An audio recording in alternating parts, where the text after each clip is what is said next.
Assistant కొరియోగ్రాఫర్పై లైంగిక వేధింపులు, POCSO కేసులో అరెస్టైన జానీ మాస్టర్ విచారణ కొనసాగుతోంది.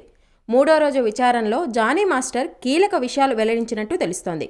బాధితురాలు ఇచ్చిన స్టేట్మెంట్ను జానీ ముందు ఉంచి నార్సింగ్ పోలీసులు విచారణ జరుపుతున్నారు.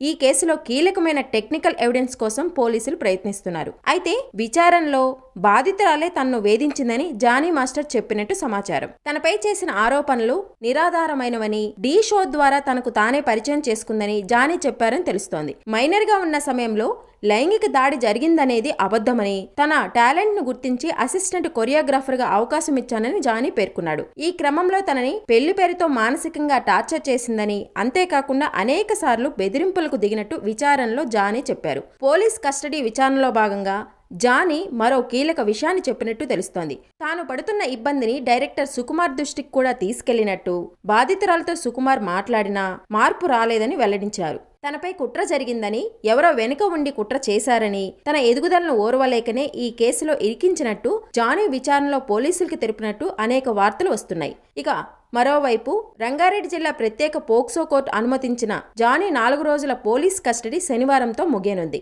అనంతరం కోర్టులో జానీ మాస్టర్ను పోలీసులు హాజరుపరచనున్నారు. మరోవైపు జానీ మాస్టర్ బెయిల్ పిటిషన్పై విచారణ సోమవారానికి వాయిదా పడింది.